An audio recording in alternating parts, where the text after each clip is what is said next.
Assalamualaikum warahmatullahi wabarakatuh. Saya Elia Midiana dengan NIM 2021051006. Di sini saya akan mempresentasikan ujian kebijakan publik dengan judul Kemacetan Lalu Lintas yang Semakin Tidak Terkendali. Pada slide kedua ini akan membahas tentang latar belakang, yaitu Surabaya merupakan salah satu kota besar di Indonesia dan memiliki jumlah penduduk yang cukup besar. Kepadatan jumlah penduduk ini mengakibatkan kemacetan yang selalu timbul tiap jalannya. Kemacetan ini memiliki penyebab yang bervariasi, seperti pengendara yang tidak patuh aturan, pedagang kaki lima yang berjualan di tepi jalan sehingga menimbulkan kemacetan, dan juga penyebab-penyebab yang lainnya. Pada slide ketiga akan dijelaskan tentang tabel masalah kebijakan yang memiliki 4 tahapan. Tahapan yang pertama adalah situasi masalah, yaitu kemacetan lalu lintas yang semakin tidak terkendali. Pada tahapan kedua terdapat meta masalah yang memiliki beberapa jenis masalah. Di antaranya adalah yang pertama, pengendara tidak mematuhi peraturan lalu lintas. Yang kedua, minimnya polisi lalu lintas yang bertugas di jalanan. Yang ketiga, banyak pedagang kaki lima yang berjualan di tepi jalan dan membuat jalanan menjadi sempit dan macet. Yang keempat, rambu-rambu lalu lintas yang tidak cukup jelas di mata para pengendara. Dan yang kelima adalah semakin banyak penggunaan kendaraan pribadi yang memenuhi jalanan. Tahapan ketiga adalah masalah substantif.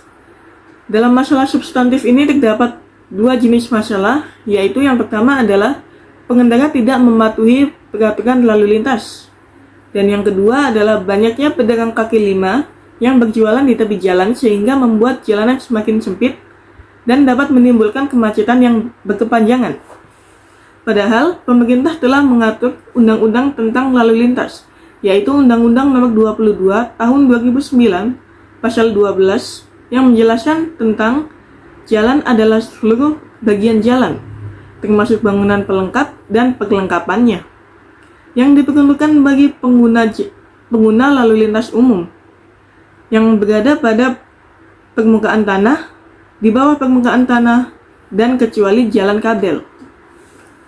Dan pada tahapan yang keempat, terdapat masalah formal, yaitu semakin banyak masyarakat yang menggunakan kendaraan pribadi. Hal ini dapat dilihat bahwa masyarakat dapat saat ini tidak puas jika hanya memiliki satu kendaraan pribadi saja. Pada slide keempat ini akan dijelaskan tentang alternatif kebijakan. Yang pertama adalah pemerintah menggunakan sistem ganjil genap.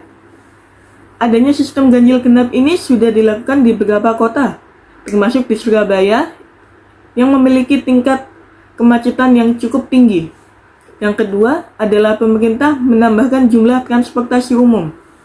Tujuan utama pemerintah untuk menambahkan jumlah transportasi umum yang ada adalah untuk mengurangi kemacetan dan juga polusi yang dihasilkan oleh kendaraan bermotor. Dan yang ketiga adalah semakin banyaknya aplikasi ojek online yang dikembangkan. Dapat dilihat pada saat ini aplikasi ojek online semakin banyak bermunculan. Aplikasi ini juga memiliki tujuan, yaitu untuk mengurangi jumlah kendaraan yang ada di jalan sehingga tidak menimbulkan kemacetan yang berkepanjangan dan cukup parah.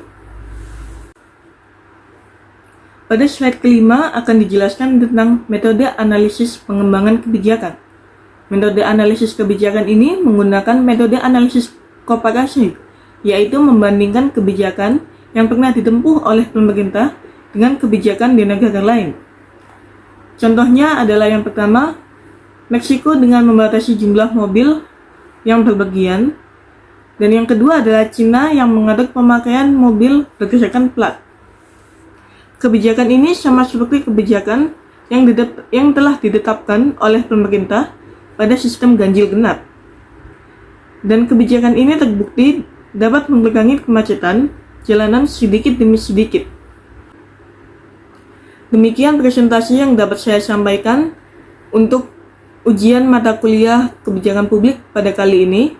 Dan saya juga mengucapkan terima kasih yang sebanyak-banyaknya kepada Bapak Husni selaku dosen pengampu mata kuliah kebijakan publik, dan saya juga meminta maaf jika ada kesalahan kata yang saya ucapkan. Saya Elia Mediana mengucapkan terima kasih dan wassalamualaikum warahmatullahi wabarakatuh.